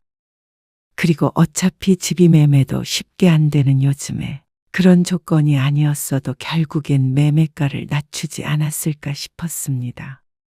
좋게 생각하기로 했습니다. 다시는 저희 볼 생각 마세요. 그래? 볼 생각은 없는데. 용건은 남아있네. 그리고 아들에게는 또 다시 내용 증명이 날아갔습니다. 리모델링 비용과 지난 2년간의 월세를 청구하는 내용이었습니다. 그 전에 세를 놓았던 것을 기준으로 상당한 금액을 토해내라는 것이었습니다. 그리고 손해배상도 청구했습니다. 아들네 때문에 집을 시세대로 팔지도 못했으니 말이죠. 당연히 아들네는 길길이 날뛰었습니다. 하지만 나중에 갚기로 했으니 갚는 게 맞았습니다. 그리고 너희가 뭐가 예쁘다고 볼 생각을 해? 걱정은 붙들어 매라. 백 씨는 바쁜 나날을 보냈습니다. 남편과 함께 식당 개업을 준비했습니다. 가게 계약을 하고도 통장의 목돈은 남아 있었습니다. 만약 정상적으로 집을 팔았더라면 아들을 조금이라도 도와줬을 것이었습니다. 부모 마음이란 게 그런 것이었으니까 말이죠. 그런데 이번에 정신이 들었습니다. 이 돈은 꽉 쥐고 절대 주지 않을 생각이었습니다. 여태 베푼 것만으로도 충분히 부모 도리가 되었다고 여겼죠.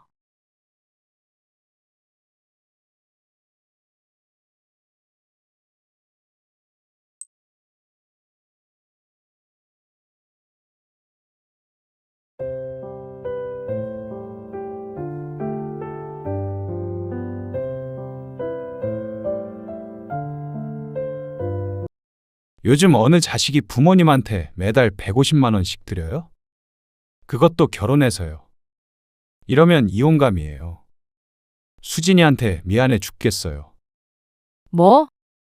결혼 전에 다 얘기된 거라며? 수진이가 착해서 그렇지. 솔직히 장모님한테도 용돈 한 번 못 드렸는데. 너는 내가 아무것도 모르는 줄 알아? 나도 눈 있어. 그게 무슨 말씀이세요? 돈 없다 하더니 사돈한테 생일 선물로 명품 가방 사준 거 모를 줄 알아? 그걸 어떻게? 카카오톡에 올려놨더라. 우리 사위가 사준 가방이라고.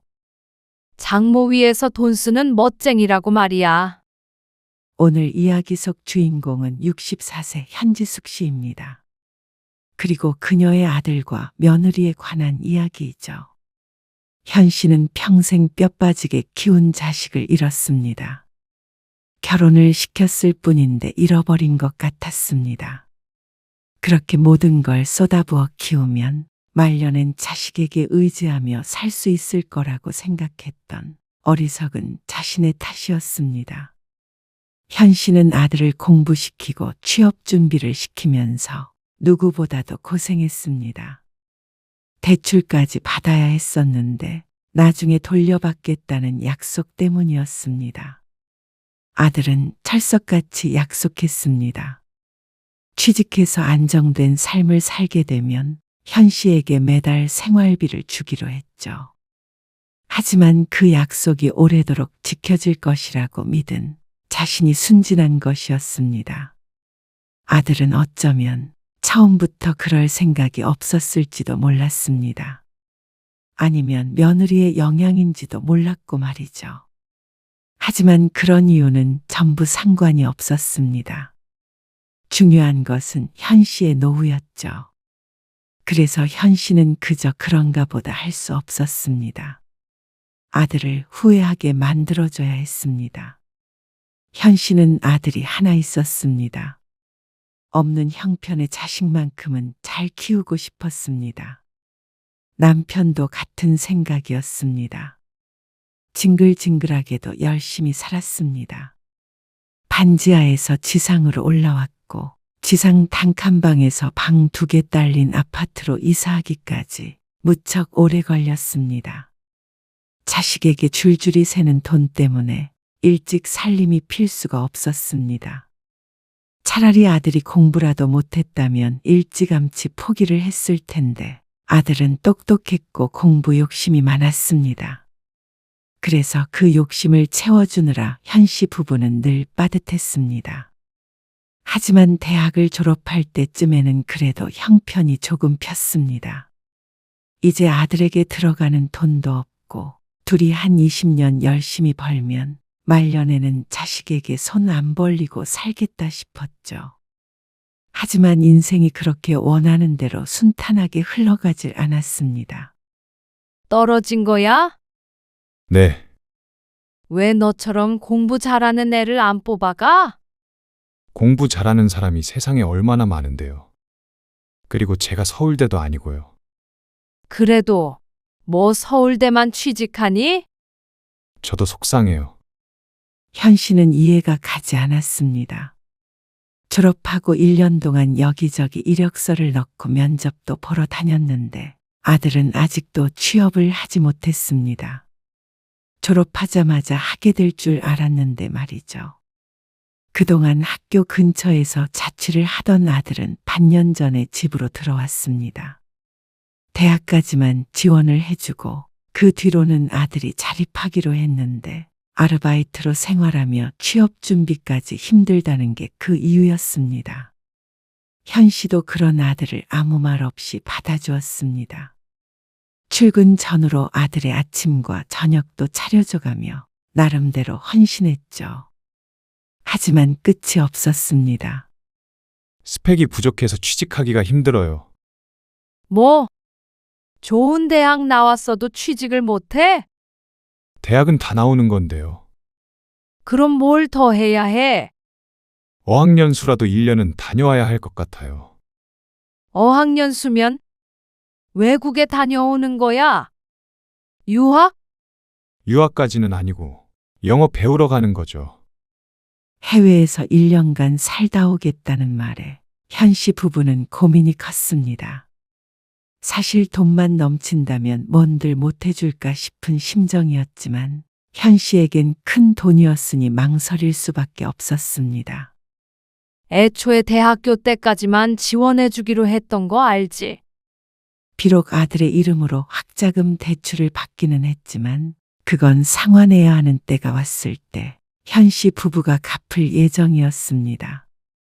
그래서 현 씨는 아들을 대학 보내줬다고 말할 수가 있었죠. 알아요. 바로 취직할 줄 알았는데. 요즘은 경쟁사회잖아요. 저 취업할 때까지만 도와주세요. 그러면 나중에 꼭 갚을게요. 엄마 아빠도 그러고 싶어. 그런데 그럴 만큼 여유롭지가 않잖아. 물론 보내려면 어떻게든 보낼 수야 있겠지만 그러면 언제까지 현 씨 부부가 허리띠를 졸라매야 할지 몰랐습니다. 자식도 자식이지만 현 씨 부부의 미래도 걱정을 해야 할 때였습니다. 그래도 도와줍시다.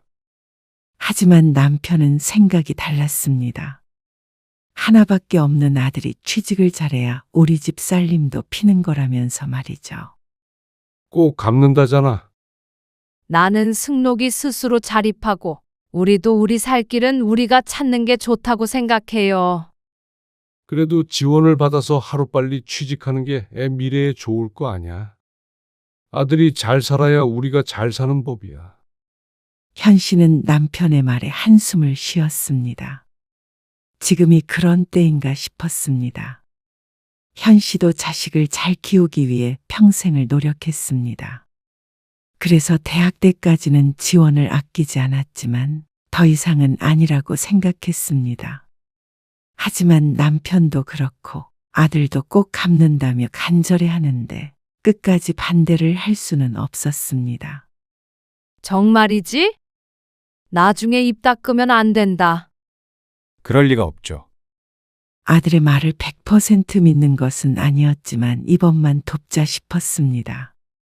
그래서 아들은 현 씨 부부의 지원을 받아서 1년간 호주로 어학연수를 다녀왔습니다. 그리고 다시 취업 준비를 시작했죠. 무슨 공부를 하겠다고? 자격증 공부요. 어학연수 다녀오면 취직할 수 있다며? 어학연수는 요즘 필수 코스고요. 그래. 네가 알아서 잘하겠지. 그런데 엄마, 아들은 공부가 더 필요하다고 말했습니다. 그래서 그 지원을 현씨 부부에게 해달라고 했습니다. 그 말에 한숨부터 나왔습니다. 취직하면 매달 생활비 드릴게요. 어학연수, 아니, 대학 학비까지 합쳐서요. 그러면 매달 100만 원씩 줄 수 있어? 150만 원씩 드릴게요. 대신 취직할 때까지는 도와주세요. 아이고, 월급 받으면 다 줘야겠네. 좋은데 취직할 거예요. 그래서 매달 150만 원씩 드릴게요. 그러면서 아들은 각서를 쓰겠다고 했습니다. 무슨 각서야? 그래도요. 믿어주세요. 꼭 성공해서 엄마 아빠한테 효도할게요. 너 그 말 틀림없지? 당연하죠. 아들의 굳은 의지가 느껴졌습니다. 결국 현 씨는 나중에 자식에게 손 벌리지 않겠다는 스스로의 다짐을 깼습니다. 하지만 현 씨에게도 일종의 투자 같은 것이었습니다. 그래, 그럼 너의 미래에 엄마 아빠가 투자하는 셈 쳐. 그러니까 나중에 꼭 갚아야 하는 거야. 알지? 엄마 아빠 연금이라고 생각할 테니까. 네. 물론이죠. 그러고 아들은 오랫동안 취업 준비를 했습니다. 그런 아들의 학원비나 생활비 등은 전부 현 씨의 통장에서 나왔습니다. 하지만 그 기간이 너무 길어지는 바람에 나중에는 나올 것이 없어서 아파트 대출까지 받게 되었습니다. 내년에는 정말로 합격할 거예요. 아들이 이토록 취직을 하지 못하는 이유가 있었습니다. 작은 기업은 박봉이라며 꼭 큰 기업에 들어가기를 원해서였습니다. 하지만 그게 마음대로 안 되는 것 같았죠. 우리가 한 약속이 있으니까 밀어주는 거야. 소신대로 해봐. 그런 아들을 현 씨는 지지해 주었습니다. 나중에 받게 될 생활비 때문은 아니었습니다.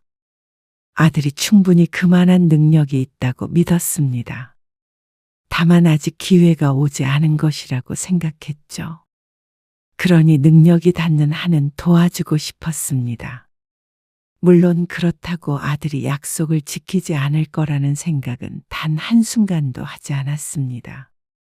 그리고 아들의 장담처럼 이듬해 현 씨의 아들은 원하는 회사에 합격했습니다.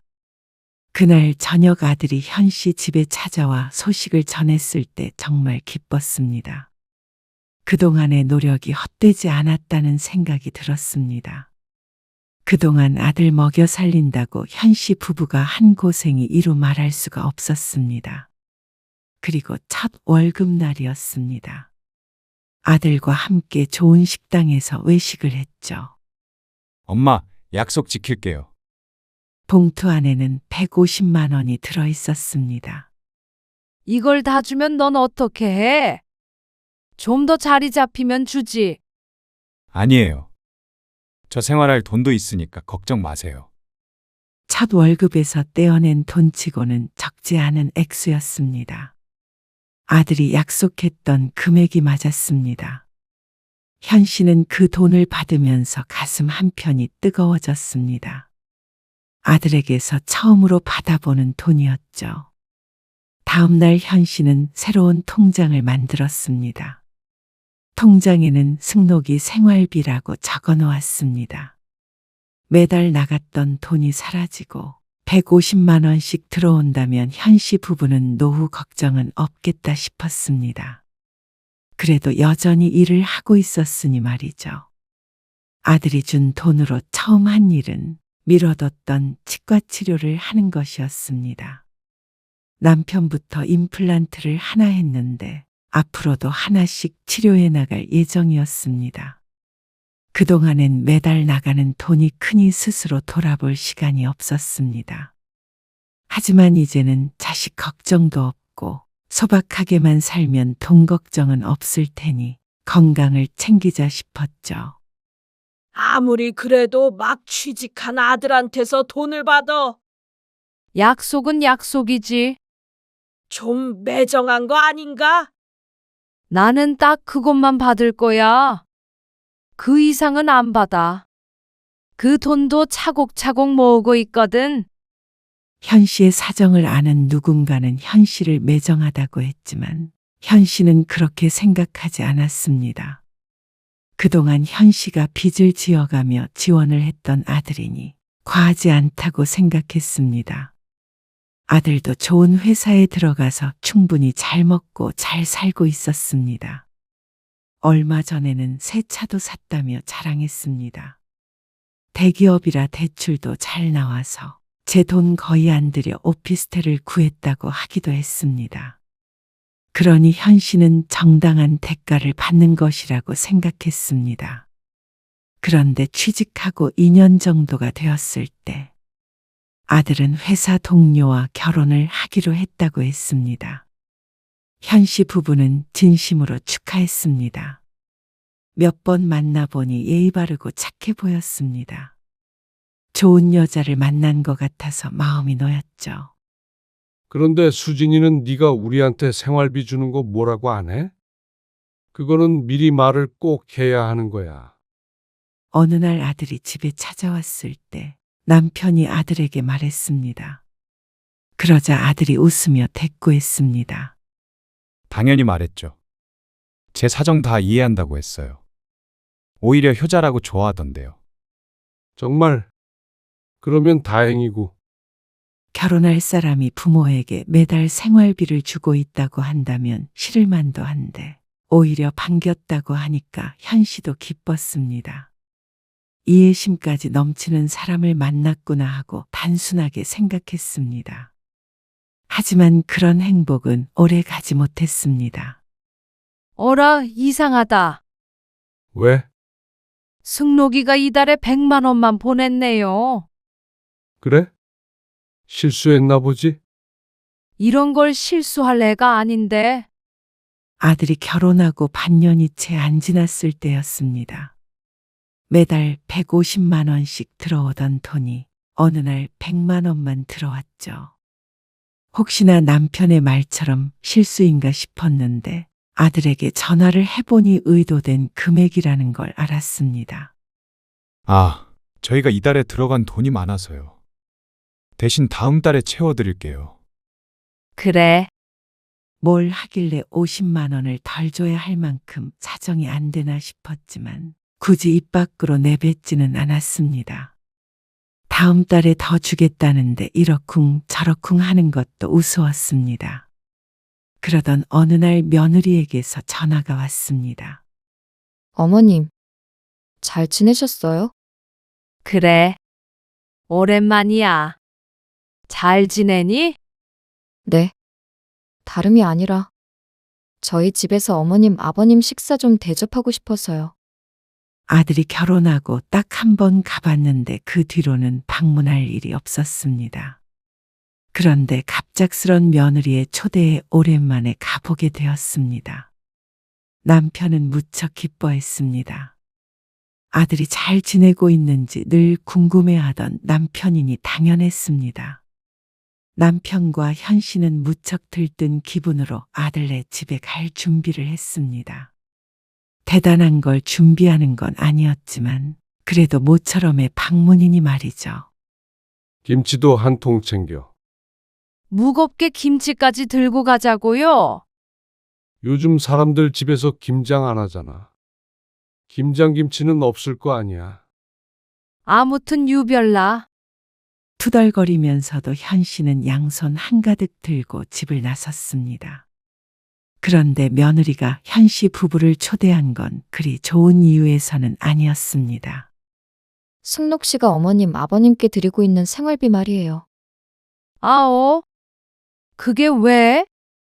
저희가 상의를 해봤는데 150만 원이 조금 과한 것 같아서요.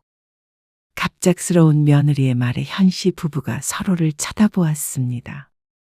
그리고 현 씨가 아들을 바라보자 아들은 슬그머니 눈을 피했습니다. 150만 원씩 생활비를 드리는 자식이 어디 있겠어요. 너무 큰 돈이잖아요. 그 말은 부정할 수 없었습니다. 그런데 며느리는 현 씨의 대답을 원하는 것은 아닌 듯 했습니다. 그래서 이번 달부터는 줄일 예정이에요. 100만 원씩만 드릴 수 있을 것 같은데. 아, 현 씨가 아무 말 않고 있자 며느리가 말을 덧붙였습니다. 사실 저 아이를 가졌어요. 뭐? 생활비를 줄이겠다는 말보다도 놀라운 말이었습니다.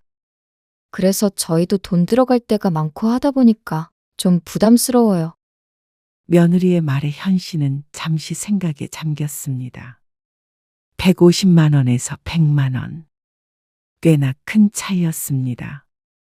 하지만 달리 말하자면 아들네에게도 50만 원 차이는 느끼는 부담이 다르겠죠. 아시다시피 이 집도 대출이 껴있고요. 또 부모님 도움을 안 받고 결혼을 했다 보니까 빠듯하네요. 그 말에는 현 씨도 크게 할 말은 없었습니다. 며느리의 말처럼 결혼할 때 크게 보탬이 못 되었기 때문이었죠. 이런 상황에서 그래도 무조건 150만 원씩 내놔라 하는 부모는 없을 것이었습니다. 아무리 현 씨라도 말이죠. 그래, 그렇게 해. 형편껏 해야지. 현 씨가 뭐라고 대답하기도 전에 남편이 고개를 끄덕였습니다. 현 씨는 잠시 입을 벌렸다가 닫았습니다. 경사스러운 소식을 들으니 사실 따져 물을 마음도 없어졌죠. 그 다음 달도 통장엔 100만 원이 들어왔습니다. 그런데 며느리가 출산을 할 때쯤에는 매달 50만 원씩 들어오는 게 고작이었습니다. 저희도 대출 갚느라 빠듯해요. 빠듯하다는 말을 입에 달고 살았습니다. 그런데 현 씨는 자신이 점점 치사스러워지는 기분이었습니다. 돈이 덜 들어오면 그것 때문에 아들에게 전화를 거는 게 치졸해 보여서 정말로 하고 싶지 않았습니다. 그래서 한두 번 연락을 안 했더니 150만 원씩 주던 생활비가 50만 원으로 줄은 것이었죠. 아들도 대출 때문에 힘들다고 하지만 그건 현 씨도 마찬가지였습니다. 갚아주기로 했던 아들의 학자금 대출도 몇 해 전부터 갚고 있었고 아들 생활비를 대주며 받았던 주택담보대출도 갚고 있었습니다. 그러니 오히려 힘든 사람은 현 씨였습니다. 그동안 아들이 준 돈을 모은 게 있고 계속 일을 해왔기 때문에 생활비가 줄었다고 당장 생활이 어려워지는 것은 아니었지만 나중에도 계속 이렇게 50만 원씩만 준다면 더 나이 들어서의 삶이 힘들고도 남았습니다. 나중에 대출도 어느 정도 갚고 승진도 하고 그러면 다시 올려드릴게요. 정말 약속해요. 며느리가 임신을 하며 회사를 그만뒀는데 아들 혼자 벌어서 모든 걸 감당하느라 힘들다고 했습니다. 둘이 벌다가 수입이 반토막이 되니 힘들만도 했죠. 그러던 어느 날이었습니다. 여기 봐. 애기 사진 왔네요. 아이고, 귀엽네. 언제 보러 갈 수 있대? 이번 주에는 사돈네가 와 있는다고. 다음에 보자고 그러더라고요. 사돈은 1시간 반 거리에 살고 있었습니다. 따지자면 현 씨보다도 멀리 살았죠. 그런데 더 자주 만나는 건 사돈네였습니다. 아이를 봐준다며 안사돈이 매주 방문했고 어쩔 때는 바깥 사돈도 와서 며칠씩 묵어간다고 했습니다. 안사돈은 주부였고 바깥 사돈도 퇴직을 해서 시간이 무척 많은 것 같았죠. 현 씨도 그런 삶을 꿈꿨습니다. 말년에 손주 재롱이나 보면서 한가롭게 사는 산말이죠. 그런 사돈네가 부러웠습니다. 현 씨도 남편도 여전히 일을 하고 있기에 바빠서 사돈처럼 아무 때나 찾아갈 수도 없었습니다. 모처럼 시간이 있어서 연락을 하면 이미 사돈네가 와 있는 상황이 많았습니다. 그런데 사돈처녀 언제 결혼식 올린다고 했지? 사위에게는 여동생이 하나 있었는데 다음 달에 결혼식이었습니다. 현 씨 부부도 가기로 되어 있었는데 남편의 질문에 현 씨는 휴대폰 화면을 다시 켰습니다. 여기 사돈 카카오톡 사진에 청첩장 같은 게 있던데. 한번 봐봐. 토요일인지 일요일인지. 요즘 일요일마다 일을 나가는 남편이라 어쩌면 혼자 가야 할 수도 있겠구나 싶었습니다. 한참 만에 안사돈의 카카오톡 사진을 찾아 눌러봤는데 익숙한 얼굴에 눈을 좁히고 사진을 자세히 봤습니다. 지난번에 봤을 때는 분명히 청첩장 사진이 올라와 있더니 이번에는 웬 파티 사진이 올라와 있었습니다. 그런데 거기에 아들 부부와 손주도 함께 찍혀 있었습니다. 그 가운데 안사돈이 근사한 케이크 앞에서 비싸 보이는 가방을 손에 들고 환하게 웃고 있었습니다. 얼마 전에 생일이었나 보다 생각하고 넘기려던 찰나에 위에 적힌 문구가 눈에 띄었습니다. 우리 사위가 사준 샤넬. 장모 위에 500만 원 쓰는 멋쟁이. 500만 원? 현 씨는 경악을 했습니다. 세상에 500만 원이나 하는 가방이 존재한다는 것도 놀라웠지만 그걸 현 씨의 아들이 사줬다는 게 더 충격적이었습니다. 생일 선물에 500만 원짜리 명품 가방이라니 구경도 못 해본 일이었습니다. 그리고 현 씨는 아들에게서 50만 원짜리 가방도 한 번 받아본 적이 없었죠. 2달 전 현 씨의 생일에는 생활비 20만 원이 더 들어와서 총 70만 원을 받았을 뿐이었습니다. 아들에게 전화를 걸려던 현 씨를 남편이 말렸습니다. 전화해서 뭐라고 하게? 왜 사돈은 주고 나는 안 주냐? 이러게? 그래도 서운했습니다. 하지만 남편은 고개를 저었습니다. 뭔가 사정이 있겠지. 애들 어렵다고 했잖아. 어려운 애가 500만 원짜리 가방을 사줘요. 아이고, 냅둬. 알아서 하는 거지. 남편이 긋고 말리는 바람에 현 씨는 아들에게 따지지도 못했습니다. 그런데 속은 쓰렸습니다. 그 정도 금액이면 매달 50만 원씩 생활비를 올려서 받을 수도 있을 만한 정도였습니다. 당신도 속물 다 됐네. 비난하는 말투는 아니었지만 현 씨는 남편의 말이 속상했습니다. 멀쩡히 잘 사는 아들의 돈을 뜯으려는 게 아니라 정당한 돈을 받으려는 것뿐이었습니다. 만약 그 약속이 아니었다면 현 씨는 그 정도로 희생해가며 아들에게 퍼붓지 않았을 것입니다. 아들도 부모 도움받아서 편하게 유학도 다녀오고 공부도 하고 했으면 그 정도 약속은 지켜야 한다고 생각했죠. 그런데 그 일이 있고 한 달 뒤 아들에게서 전화가 왔습니다. 엄마, 저희가 상의를 해봤는데요. 뭘? 생활비 말이에요. 저희도 이제 애가 크면 돈이 많이 들잖아요. 그래서 당분간은 생활비를 못 드릴 것 같아요.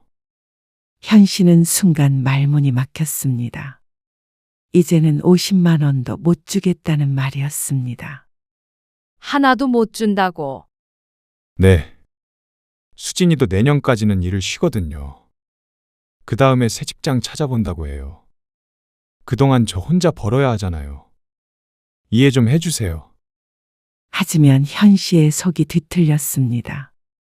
생활이 어렵다는 아들이 장모에게는 500만 원짜리 가방을 사주니 말이죠. 약속을 아예 안 지키겠다는 거니? 무슨 약속이요? 취직하면 매달 150만 원씩 주기로 했잖아. 아들은 잠시 조용했습니다. 그러더니 한숨을 쉬며 대답했습니다. 엄마, 벌써 3년 들였잖아요. 그 정도면 충분하지 않아요? 뭐? 솔직히 다른 사람들은 부모님이 집값도 보태주고 하던데 저는 결혼할 때 손 안 벌렸잖아요. 물론 형편이 안 되기도 했지만 도움 없이 결혼하겠다고 한 것은 아들이었습니다. 아들이 취직하기까지 현 씨 부부가 얼마나 고생했는지 알았으니 말이죠. 그리고 돈을 안 보탠 것은 사돈네도 마찬가지였습니다.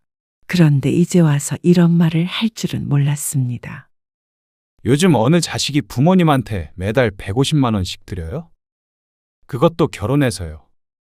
이러면 이혼감이에요. 수진이한테 미안해 죽겠어요. 뭐? 결혼 전에 다 얘기된 거라며? 수진이가 착해서 그렇지. 솔직히 장모님한테도 용돈 한 번 못 드렸는데. 너는 내가 아무것도 모르는 줄 알아? 나도 눈 있어. 그게 무슨 말씀이세요? 돈 없다 하더니 사돈한테 생일 선물로 명품 가방 사준 거 모를 줄 알아? 조용한 것을 보니 잘못 본 게 아니었습니다. 전화기 너머로 아들이 당황하는 기색이 느껴졌습니다. 그걸 어떻게? 카카오톡에 올려놨더라. 우리 사위가 사준 가방이라고. 장모 위에서 돈 쓰는 멋쟁이라고 말이야. 그건 용돈을 엄마한테만 드리니까 미안해서요. 그러면 그런 약속은 뭐하러 했어? 노후 책임지겠다며. 왜 그렇게 부담을 주세요? 부모가 자식한테 당연히 그 정도는 해줄 수 있는 거 아니에요? 당연한 게 어디 있니? 그렇다면 최소한 우리 노후 정도는 준비할 수 있게 했어야지. 어학연수도 다녀오고, 무슨 자격증 딴다고 학원 다니고 방 얻어서 나가고, 생활비도 다 됐잖아. 거의 30이 될 때까지 말이야. 그럼 어떻게 하라고요? 저도 이제 가정이 있잖아요.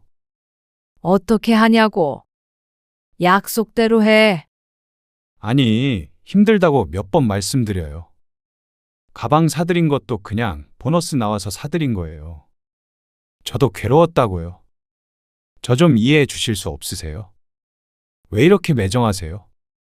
아들한테 꼭 그렇게 큰 돈을 받으셔야 속 시원하시겠어요? 아들은 화를 내며 전화를 끊었습니다. 현 씨는 가슴이 답답했습니다. 정말로 자신이 매정한 부모인가 싶었습니다. 그러면 부모라는 이유로 대출까지 받아서 아들 뒷바라지를 하고 노후 걱정까지 하며 살아야 하는 건가 싶었습니다. 그런데 얼마 후 아들에 관해 충격적인 이야기를 듣게 되었습니다. 아들과 사돈네가 살던 집을 처분해서 큰 집을 마련해 합가를 하겠다는 이야기였습니다. 그것도 아들에게 듣게 된 게 아니라 사돈 처녀의 결혼식에 갔다가 우연히 들은 말이었습니다. 형편 어렵다고 말씀드린 거 맞지? 그렇게 얘기했어. 잘했어. 그래야 서운하지 않으시지. 자식이 어렵다는데. 근데 명품 가방 얘기하시더라고. 헐. 그걸 아셨어? 잘 둘러댔지? 잘 얘기했어. 걱정 마. 자기 승진한 것도 비밀로 해. 또 달라고 하실 수도 있잖아. 자기는 거짓말 잘 못하니까. 근데 나중에는 조금이라도 드려야 할 것 같은데. 그거는 한 80 넘으시면 생각해보자. 그때까지는 일하지 않으시겠어? 100세 시대잖아. 기가 막힌 말이었습니다. 그러는 사돈 부부는 60대에 둘 다 일을 안 하고 사는데 말이죠. 기껏 아들을 키워놨더니 엄한 사람만 덕을 보는 것 같았습니다. 어떻게 한마디 상의도 없이 사돈네와 합가를 하게 된 것인지 몰랐습니다.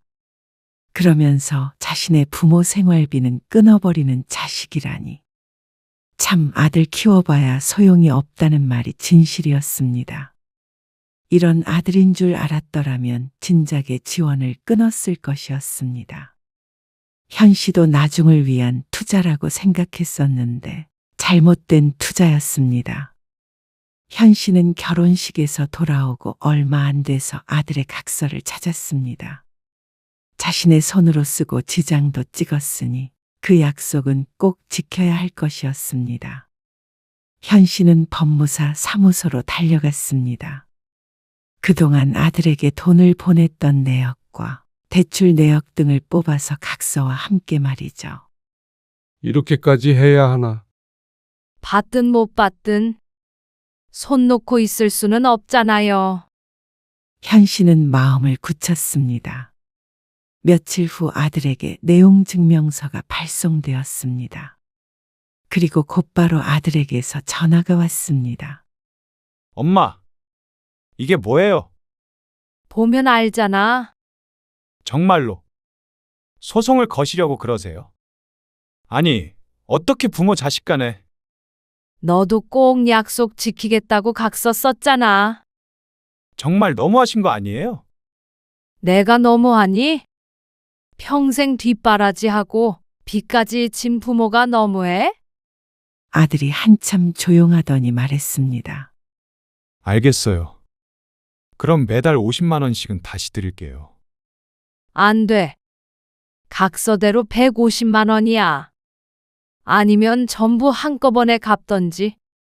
아들의 무거운 한숨 소리가 들렸습니다. 이러면 아이 연끈차는 소리로밖에 안 들려요.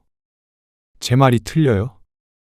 정당한 돈을 받겠다는데 그렇게 들렸다면 그건 네가 원한 거 아니겠니?